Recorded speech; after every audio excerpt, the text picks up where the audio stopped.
En 1950, Ruth King conoció y se enamoró de Russell Alter, un bombero de ferrocarril 2 veces divorciado con una sólida reputación. El subcomisario Clyde Murray lo describió más tarde como alguien que tenía un registro número 1 con él y lo llamó uno de los mejores hombres de la ciudad. En la víspera de Navidad de ese año, la pareja se casó y en febrero de 1951 se mudaron de la propiedad de los padres de Russell a su recién comprada casa en 350 North Sylvan Avenue, en el barrio de Hilltop. 2 meses después, el 8 de abril, Ruth, ahora de 32 años, dio a luz al primer hijo de la pareja, un hijo al que llamaron Clarence Frederick. Durante poco más de 2 semanas, la pareja disfrutó del tiempo en familia. Según todos los informes, estaban enamorados de su recién nacido, pero su felicidad se vio destrozada el 25 de abril, cuando Russell regresó a casa una noche y encontró a Ruth muerta. En la mañana del 25 de abril, alrededor de las 5:30, Russell besó a su nueva esposa adiós y salió de la casa para un día de trabajo. En ese instante, el hombre de 39 años tenía 2 empleos. Su empleo a tiempo completo era con el Ferrocarril de Pensilvania, pero también tenía un trabajo a tiempo parcial con los diputados especiales como escolta en motocicleta para funerales. Se sabía que Ruth aún estaba viva a las 8:35 de la mañana, cuando Clyde Murray, reportado en los periódicos como el encargado de los diputados especiales, llamó a la casa de la pareja y pidió hablar con Russell. Ruth explicó que a las 5 de la mañana de ese día, su esposo había sido llamado para un turno con el Ferrocarril de Pensilvania y no estaría en casa hasta las 3 o 3:30 de la tarde. Clyde había llamado con respecto a un funeral que tendría lugar más tarde en el día, pero él y Ruth se despidieron cuando se dio cuenta de que Russell no estaba disponible. Los siguientes movimientos de Ruth son desconocidos. Russell terminó su trabajo cerca de las 3 de la tarde. Fue a ver a su madre, Stella Drugan, y a su padrastro, H.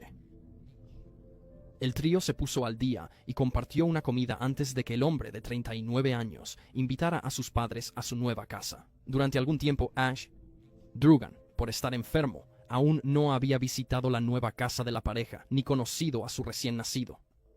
Russell agregó que planeaba ir a las tiendas, pero dijo que necesitaba hablar primero con su esposa para ver qué necesitaba, por lo que los 3 se dirigieron a North Sylvan Avenue. De vuelta en la propiedad de la pareja alrededor de las 6 de la tarde, Russell notó que la puerta estaba sin cerrar. Esto era inusual, y él se había asegurado de cerrarla cuando se fue esa mañana, pero no era algo que le alarmara de inmediato. Hizo pasar a sus padres adentro y los siguió después. Fue su madre, Stella, quien descubrió el cuerpo en la entrada donde la cocina se encontraba con la sala de estar. Según los relatos, la escena era un baño de sangre. La sangre estaba salpicada por toda la cocina, incluyendo la estufa, el refrigerador, los botes de basura, la puerta trasera, la mesa, las paredes y el techo. El final de Ruth había sido uno terriblemente violento. Todavía llevaba puesto su vestido de enagua y su bata. Los oficiales que respondieron a la escena recordaron más tarde a Stella diciendo: «Oh Dios mío, ha tenido una hemorragia». Ruth había sido brutalmente golpeada hasta quedar casi irreconocible. Probablemente, sospecharon los investigadores, con un zapato estilo mocasín que pertenecía a su esposo. Había dejado el par justo dentro de la entrada de la sala de estar. El zapato fue localizado por los oficiales, quienes notaron que se había intentado limpiar, y el talón del mismo estaba desaparecido y nunca se encontró. Las heridas punzantes encontradas en el cuerpo de Ruth posiblemente habían sido hechas por los clavos que sobresalían de la suela del zapato, donde el talón se había desprendido, y la mujer de 32 años también había sufrido un golpe a lo largo de su pecho, de hombro a hombro, de aproximadamente 10 centímetros de ancho. Además, había marcas de uñas en su cuello que sugerían que había sido estrangulada, aunque su causa de muerte se registró como un cuello roto. Se creía que una faja ensangrentada encontrada en la escena había sido lo que se usó para intentar limpiar el zapato. Otras pruebas recuperadas de la casa incluyeron un trapo de tela ensangrentado debajo del cuerpo de Ruth y numerosas toallas de papel ensangrentadas cerca del cuerpo y dentro del baño. Los investigadores teorizaron que la lucha que había tenido lugar había comenzado en la habitación, notando que había sangre entre las almohadas y por el lado de la cama. También se observó una lámpara rota en la habitación. Se recogieron huellas dactilares de la casa, aunque no parece que estas huellas fueran de utilidad, ya que no llevaron a ninguna parte en la investigación. Se notó que faltaban varios artículos en la casa, incluyendo $1 que había estado sobre una cómoda, un encendedor Ronson y un reloj valorado en $185. Felizmente, el bebé de la pareja, Clarence, fue hallado sano y salvo en su cuna, pese a que probablemente estuvo desatendido gran parte del día. Russell sintió que él y sus padres estaban en un estado de shock demasiado grande como para cuidar al niño, por lo que le pidió a su segunda ex esposa, Betty Lehman, que cuidara temporalmente a Clarence. Ella y su nuevo esposo eran buenos amigos de Ruth y Russell, y ella estaba más que feliz de hacerse cargo del bebé en su momento de tragedia.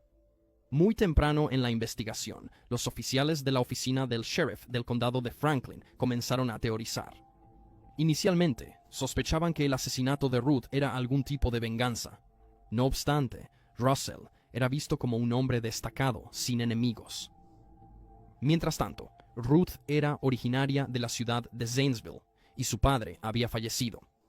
Pasó 5 años antes de conocer a su esposo, trabajando en el restaurante Broad Hague como mesera, donde las parejas la conocían como tranquila y agradable, notando que nunca hablaba de su vida personal. En un momento dado, los investigadores notaron que un ex colega de Russell había sido interrogado en relación con el caso, pero fue liberado sin cargos. Hubo cierta especulación por parte de las fuerzas del orden de que el asesino había utilizado las vías del tren cercanas para ir y venir de la escena, pero esta idea fue finalmente descartada.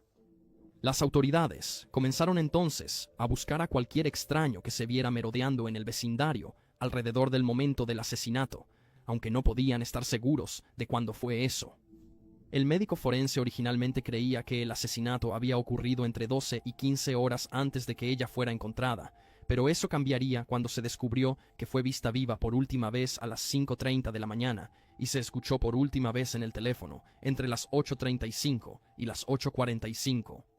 Los investigadores sospechaban que fue asesinada cerca del mediodía. Poco después del asesinato, un diputado del sheriff reveló: «Tenemos una teoría sobre el extraño misterioso, pero no la estamos divulgando». Al hablar con los vecinos, los investigadores descubrieron que 2 testigos habían visto a un hombre desconocido tocar a sus puertas y marcharse antes de que pudieran responder. La primera aparición fue cerca de las 7:45 a.m. La otra fue casi una hora después, antes de las 9 a.m. Uno de los testigos declaró que el individuo se acercó a la casa de los Alters después y describió al hombre como de entre 5 pies 10 pulgadas y 6 pies de altura, con un maletín de cuero marrón y un traje azul grisáceo. Sin embargo, un vecino, un hombre que estaba trabajando en su jardín entre las 8 y las 12 de la noche, notó que no vio a nadie extraño e irreconocible en el área durante este tiempo. Por supuesto, Russell fue interrogado poco después de que se encontrara el cuerpo de Rook. Fue interrogado por las autoridades durante 9 horas, incluyendo descansos, y pasó una prueba de polígrafo. El hombre de 39 años llegó a trabajar a las 6:40 de la mañana. Junto a otro colega, un ingeniero, los dos trabajaron su turno juntos entre las 7 de la mañana y las 3 de la tarde. Russell fue descrito como alguien con un excelente historial de trabajo, y entre su coartada y su respuesta a la prueba del polígrafo fue descartado como sospechoso.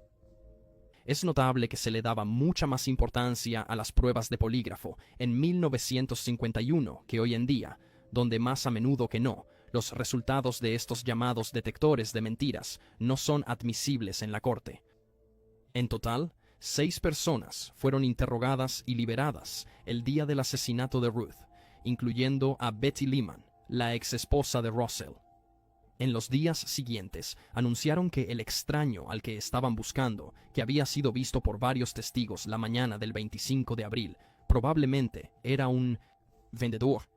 También señalaron que estaban buscando un Chevrolet de modelo reciente de color azul, que había estado estacionado al otro lado de la carretera de la residencia del altar ese día.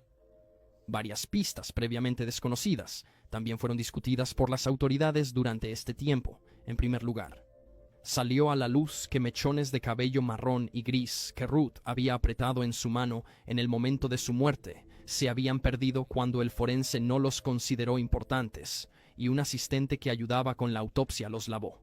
En segundo lugar, se encontraron 2 botones descritos como cubiertos de perlas junto al cuerpo de Ruth en la escena.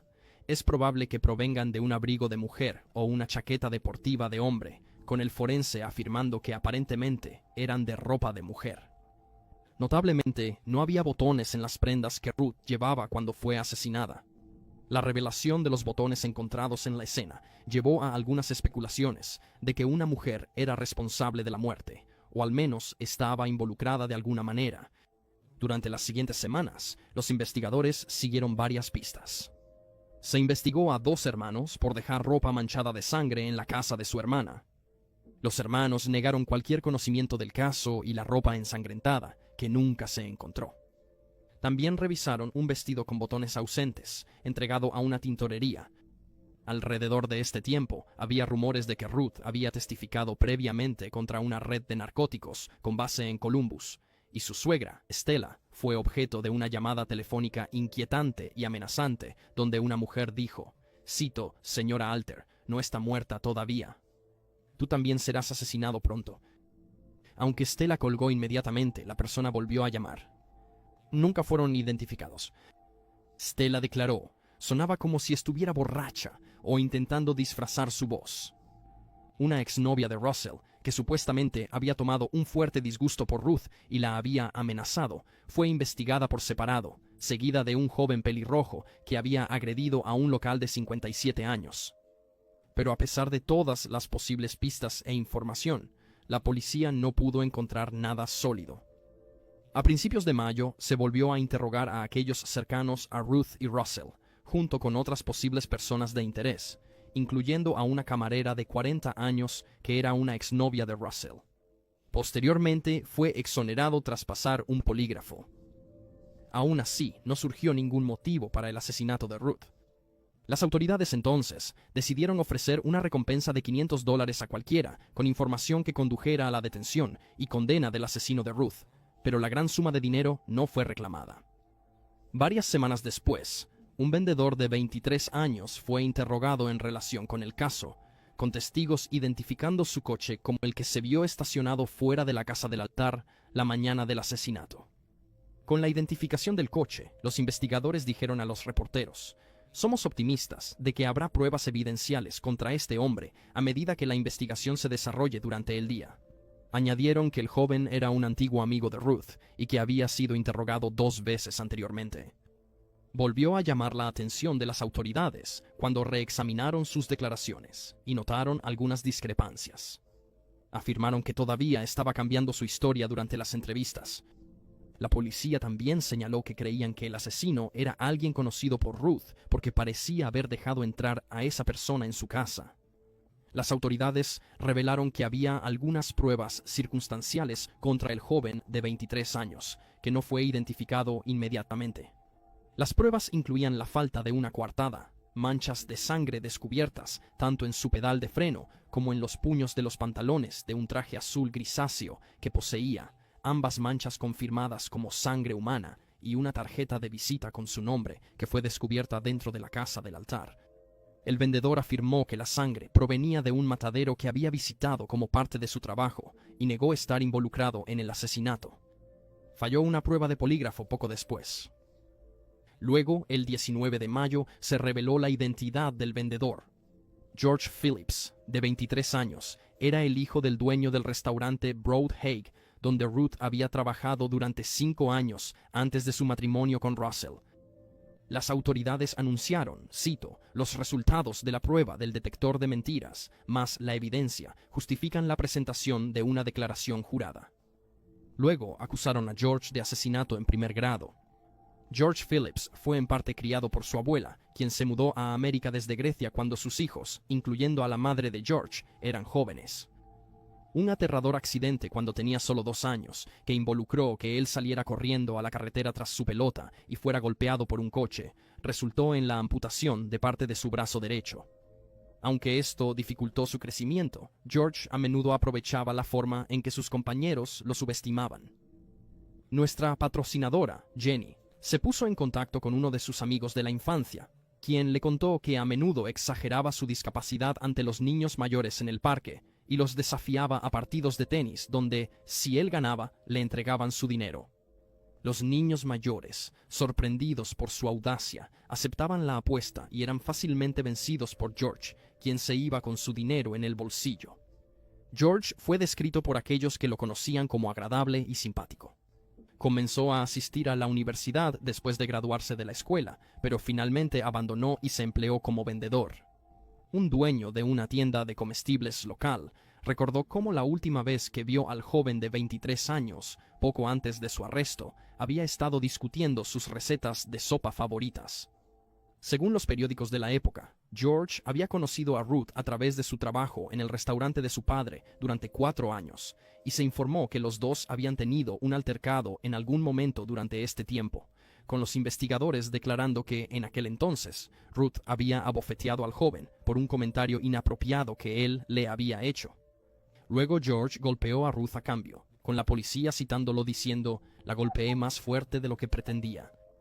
Las autoridades sugirieron que un conjunto similar de eventos había llevado a la muerte de la madre de uno el 25 de abril.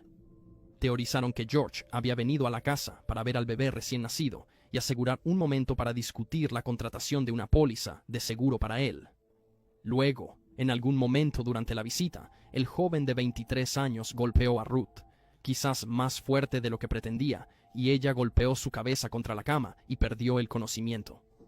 Cuando recobró el conocimiento, ordenó a George que se fuera y lo siguió hasta la sala, donde recogió uno de los zapatos de su esposo y golpeó al joven con él. George entonces perdió los estribos y respondió agarrando el calzado y golpeando a Ruth con él hasta que ella cayó al suelo. El teniente detective Lester Bauman describió a George como un joven desafortunado con un temperamento violento. Al registrar nuevamente la casa de George, la cual compartía con su abuela, los investigadores descubrieron un par de zapatos que previamente no habían podido localizar. Los zapatos tenían sangre en las suelas, pero era obvio que se había intentado limpiarlos. De manera similar, se encontró un maletín que también tenía rastros de sangre en él. Las autoridades observaron que el joven de 23 años conducía un Pontiac azul de 1937. Durante la audiencia inicial en el tribunal, 3 colegas testificaron que George estaba en una reunión de trabajo y luego en un restaurante la mañana del asesinato. Su defensa también presentó a un testigo que contradijo lo que decían 2 de los testigos de la fiscalía, que un hombre no identificado que coincidía con la descripción de George había llegado a sus puertas ese mismo día. El testigo de la defensa era ese mismo hombre que mencionamos antes, que estuvo trabajando en su jardín toda la mañana y no vio a nadie extraño o desconocido ir o venir. El abogado defensor de George, Paul Herbert, también interrogó a Russell Alter durante este tiempo, asegurándose de interrogarlo sobre el estado de su matrimonio y su vida personal, incluso cuestionando la paternidad del hijo de la pareja, Clarence. Finalmente, George Phillips fue liberado bajo una fianza de $50,000 debido a una oscura ley de Ohio. 21 de sus amigos y familiares prometieron los $50,000 en efectivo o propiedad, permitiéndole salir de la cárcel hasta que comenzara su juicio formal. Tras su liberación, George declaró: «Es con la más sincera apreciación y la más profunda humildad que aprovecho esta oportunidad para expresar mi agradecimiento a mis muchos amigos por su confianza en mí». En agosto, el gran jurado del condado de Franklin acusó a George de asesinato en segundo grado, después de escuchar el testimonio de 33 testigos. Si se le encuentra culpable, sería condenado a cadena perpetua, pero podría ser considerado para libertad condicional después de 10 años. Al mes siguiente, exhumaron a Ruth. Había sido enterrada en el cementerio de Rose Hill, al sur de Zanesville, en una parcela cerca de la de su padre. El fiscal del condado de Franklin, Ralph Bartlett, dijo a los reporteros que no tenía comentarios cuando se dio a conocer esta noticia. Las crónicas de los periódicos observaron que se estudió el rostro y el cuello de Ruth y se tomaron fotografías de su ataúd cerrado. Finalmente, el 23 de octubre, comenzó el juicio de George. Paul Herbert, su abogado, presentó un aviso de coartada solo unos días antes, a pesar de que la fiscalía aún no había precisado la hora de la muerte de Ruth, declarando que era desconocida para el estado de Ohio, cuando Herbert insistió en una respuesta detallada para ayudarlo con la coartada de su cliente. En el juicio, emergió más prueba circunstancial, incluyendo el testimonio de un testigo sobre una camisa con sangre hallada entre la ropa de George. La defensa, mientras tanto, señaló que se habían encontrado marcas de uñas en ambos lados del cuello de Ruth y destacó que George solo tenía su mano izquierda. También fue en este momento que varios testigos de la fiscalía comenzaron a recibir amenazas por teléfono. Le dijeron a una mujer, cito, «Más vale que tengas cuidado». Otra contestó el teléfono para escuchar, cito, «Tú y tu esposo están en la mira. Mejor que se quede callado». El testigo indicó que la voz tenía un inglés deficiente. 2 otros testigos recibieron amenazas, pero nunca se encontró la fuente del acoso. Se sabe que Paul Herbert ha desestimado las preocupaciones de la fiscalía en este asunto, declarando su creencia de que los testigos ávidos de publicidad inventaron las historias. El caso de Ruth y el juicio fueron altamente publicitados y eventualmente dieron paso a un circo mediático. El abogado defensor de George y el fiscal del condado de Franklin eran enemigos conocidos con una larga historia, y eventualmente el juicio se convirtió más en un enfrentamiento de difamaciones, involucrando los egos de 2 hombres enemistados, en lugar de un verdadero intento de encontrar justicia para una tragedia horrorosa. Después de semanas de testimonio, el jurado no estaba convencido. El 9 de noviembre, George Phillips fue absuelto de todos los cargos. Según nuestra patrona Jenny, después de esto, George se convirtió en algo así como un paria social. Perdió su trabajo y su reputación quedó en pedazos. Nunca pudo volver a la vida que una vez vivió y terminó mudándose a Los Ángeles, California, para empezar de nuevo donde nadie conocía su nombre. Russell Alter, el esposo que Ruth dejó atrás, no le fue mucho mejor. Perdió ambos trabajos en gran parte gracias a que las autoridades lo consideraron sospechoso desde el principio, ya que fue arrestado e interrogado varias veces durante la investigación. Un artículo de 1953 del Columbus Evening Dispatch observa que Russell presentó una demanda civil contra George Phillips, acusándolo de haber matado a su esposa de manera incorrecta, ilegal, maliciosa e intencionalmente, y buscando $75,000, $900,000 hoy, en daños para él y su hijo. Russell también demandó al sheriff del condado de Franklin, Ralph Paul, por $25,000, alegando que fue arrestado falsamente y señalando que pasó 4 días en prisión en abril de 1951, justo días después de encontrar a su esposa asesinada. Agregó que el arresto se realizó sin una orden y sin razón o causa probable, señalando que fue una experiencia humillante y que su reputación nunca se recuperó. El sheriff Paul se negó a comentar para el artículo. 5 meses después de que surgieran informes sobre las demandas de Russell, el Columbus Evening Dispatch anunció que el hombre de 42 años estaba listo para volver a casarse. Su cuarta esposa, Alice Atkins, era una madre divorciada de 4 hijos y conocía a la pareja antes del asesinato de Ruth. Fue una de las personas interrogadas por la policía tras el descubrimiento del cuerpo. Alice estuvo casada con Russell hasta su muerte en 1964. Tenía 53 años.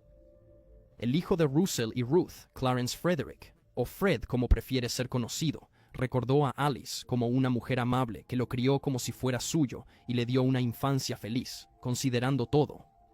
Mientras tanto, su padre se aseguró de mantener contacto regular con el lado de la familia de Ruth y asistirían a las reuniones familiares de los King cada verano. Nuestra patrocinadora Jenny se puso en contacto con Fred en Facebook, donde pudo aprender un poco sobre su vida. Aquí Fred contó que hace años, en el trabajo, recibió una llamada de larga distancia de un hombre mayor. El hombre preguntó a Fred cómo le iba, si era feliz y si había llevado una buena vida. La llamada, señaló Fred, fue breve pero agradable y educada. No obtuvo el nombre del que llamaba. No fue hasta después, cuando colgó, que se preguntó si el hombre mayor era George Phillips, quien habría estado en sus 70s en ese momento y todavía residía en LA. Nadie más fue acusado en el caso del asesinato de Ruth después de que George fue absuelto. Su caso permanece sin resolver 70 años después,